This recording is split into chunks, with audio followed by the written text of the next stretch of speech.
Salam, selamat pagi Bapak Ibu Saudara yang dikasihi oleh Yesus Kristus Tuhan dimanapun berada pada pagi hari ini.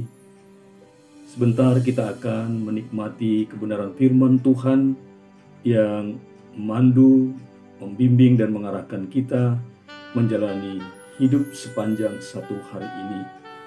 Biarlah kebenaran firman Tuhan yang kita dengarkan, kita pelajari pada pagi hari ini boleh berakar, bertumbuh dan berbuah menjadi kesaksian hidup kita yang semakin menyenangkan hati Tuhan. Kita bersatu di dalam doa. Terima kasih Tuhan atas anugerah hidup yang baru kami terima dari belas kasihan daripada Tuhan. Sebentar sebelum kami mendengarkan kebenaran firman-Mu ya Tuhan, berkati hati dan pikiran kami, bahkan seluruh hidup kami sepanjang satu hari ini, kami serahkan ke dalam tangan bimbingan dan pengasihan-Mu. Terpujilah Engkau Bapa kekal selama-lamanya, dalam Yesus Kristus Tuhan kami berdoa. Amin. Firman Tuhan bagi kita pada pagi hari ini terambil dari surat 1 Yohanes pasal keempat, ayatnya yang ke-19. 1 Yohanes pasal keempat ayat 19, demikian firman Tuhan.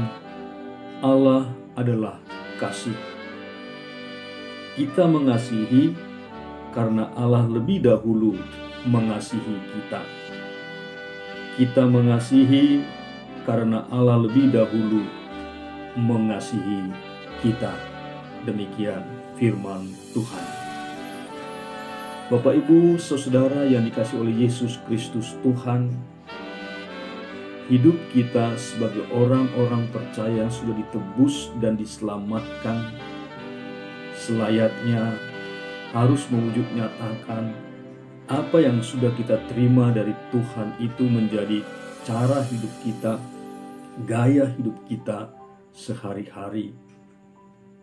Jika kita sudah lebih dahulu menerima belas kasihan atau kasih sayang daripada Tuhan, maka kita juga harus melakukan kasih yang kita terima itu, kita bagikan kepada orang-orang di sekeliling kita. Kita mengasihi keluarga kita, kita mengasihi sanak saudara kita mengasihi orang-orang lain yang mungkin tidak kita kenal, yang mungkin jauh daripada kita.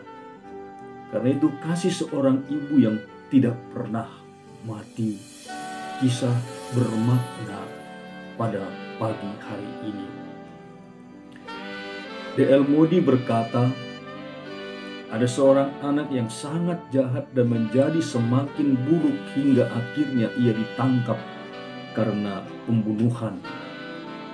Ditemukan bahwa anak tersebut ternyata membunuh 5 orang. Pada saat pengadilan, sang ibu yang berambut putih mencoba untuk mendekati anaknya sebisa mungkin. Ketika hakim menjatuhkan hukuman mati, ibu itu jatuh pingsan.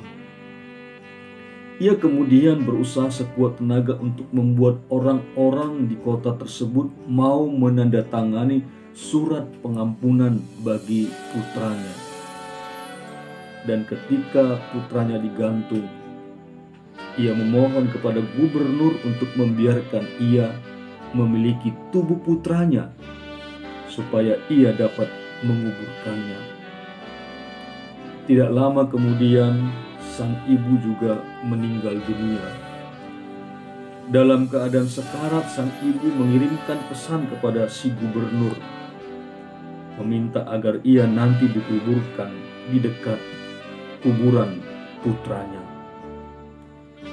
Itulah kasih seorang ibu. Hati seorang ibu adalah sebuah jurang yang dalam, di mana di dalamnya Anda akan menemukan pengampunan.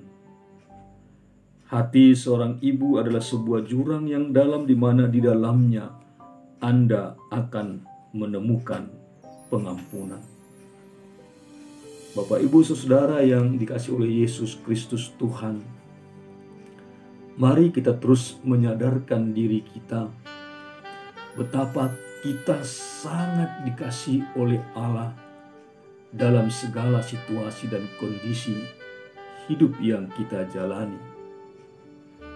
Karena itu biarlah kita dikuatkan dan dimampukan oleh kebenaran firman Tuhan ini untuk terus melakukan kasih yang daripada Tuhan. Kita mengasihi karena Allah lebih dahulu mengasihi kita di tengah-tengah dunia ini.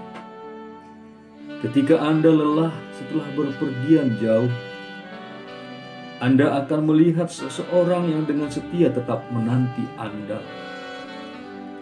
Dialah ibu Anda. Meskipun seringkali kita tidak menghiraukan nasihatnya, tetapi tanpa mengenal lelah dia tetap memberikannya untuk Anda. Karena dia sangat mengasihi Anda. Kasih yang seperti dimiliki oleh seorang ibu ini, kasih seperti itulah juga yang dimiliki oleh Allah. Dia senantiasa menantikan kita di dalam perjalanan hidup ini untuk menerima belas kasihan, pengampunan yang Dia sediakan bagi kita sekalian. Mari kita renungkan firman Tuhan ini dan kita lakukan. Sudahkah Anda mengasihi keluargamu? Sudahkah Anda mengasihi orang tuamu? Sudahkah Anda mengasihi orang-orang lain? Kasihilah Tuhan Allahmu dengan segenap hatimu, dengan segenap akal budimu, dengan segenap kekuatanmu. Dan dengan kasih yang kita miliki dari Tuhan, kasihilah sesamamu manusia. Lakukanlah sekarang dan taatilah kehendak perintah Tuhan dalam kehidupan kita. Selamat pagi, selamat beraktivitas, selamat menyatakan dan melakukan kasih yang kita terima dari Allah bagi sesama. Amin. Terima kasih Bapa dalam surga, kami bersyukur kepadamu buat firman-Mu pada pagi hari ini yang menyadarkan dan mengingatkan kami mengasihi orang-orang di sekeliling kami karena kami terlebih dahulu telah dikasihi oleh Allah. Dengan itulah kami harus mengasihi orang-orang di sekeliling kami. Kita mengasihi karena Allah lebih dahulu mengasihi kita. Demikian firman-Mu yang kami dengar dan kami pelajari pada pagi hari ini. Kuatkan, mampukan kami untuk mewujud nyatakannya dalam bimbingan dan kuasa Roh Kudus-Mu, menyertai kami sepanjang satu hari ini. Dalam Yesus Kristus Tuhan kami berdoa, jadilah kehendak-Mu. Amin. Selamat pagi, Tuhan memberkati kita sekaliannya.